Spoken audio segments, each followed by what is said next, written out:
Cheryl Brady, an associate chaplain at St. Thomas More Roman Catholic Student Center in Durham. I'm on your team. We're all children of God. Yes, right? we are. Yeah. Absolutely. That was a stupid joke.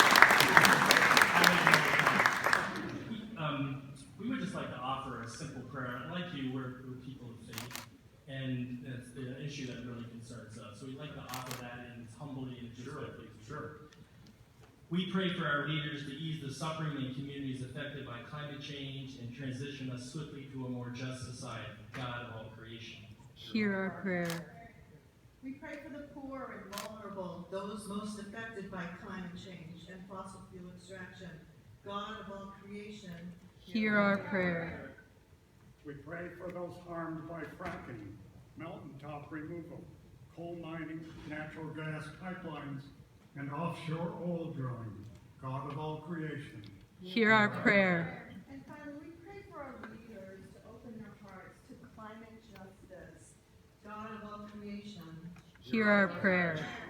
And Governor, I love to just, as a leader, as a visionary leader, someone who did some great things in Florida, I'd like to know how you would help us lead us into facing the climate change and those most affected. So I appreciate you being here. Thanks for the yield. That was a very elegant way to get to the task at hand.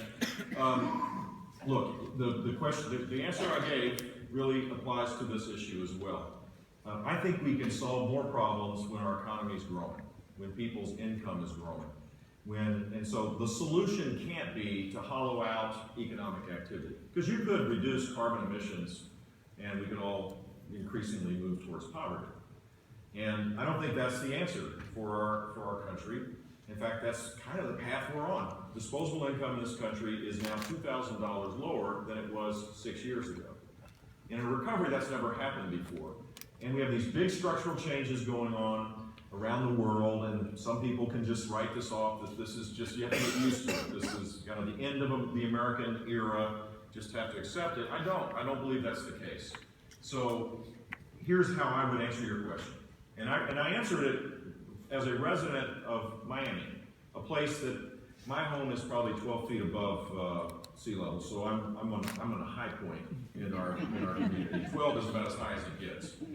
If you have, over some extended period of time, if you have rising sea levels, and then you have rising tides, at high tide, in a place like Florida, it was not engineered and designed for any kind of major increase in tide. So the first thing that I think we have to do is to adapt, to create policies of adaptation, to recognize that if the climate is to change, we should have an insurance policy, if you will, to adapt to these things.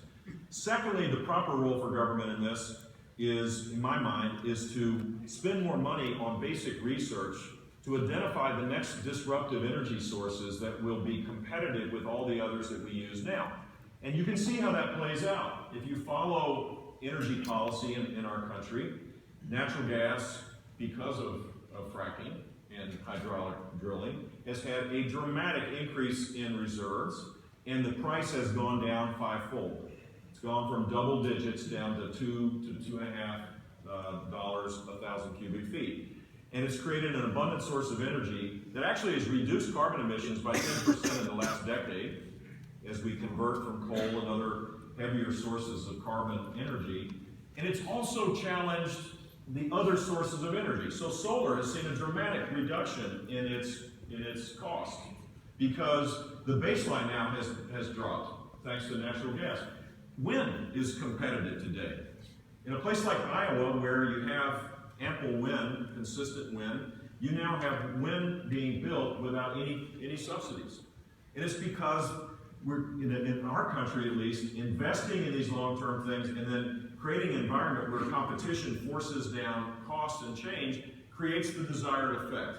And that's the intersection where we need to be, in my mind. Solving problems and then fixing and growing our economy at the same time. What about keeping fossil fuels in the ground? I mean, that's what we need to do. That would not be my suggestion. But this is harming people. That's what we just prayed about. No, it wouldn't. It would be a bad deal. It would be a horrible deal. It would increase utility prices by exponentially. The people that would be hurt by that are low-income people and moderate-income people, the people that this faith community and everybody else that I know, of course,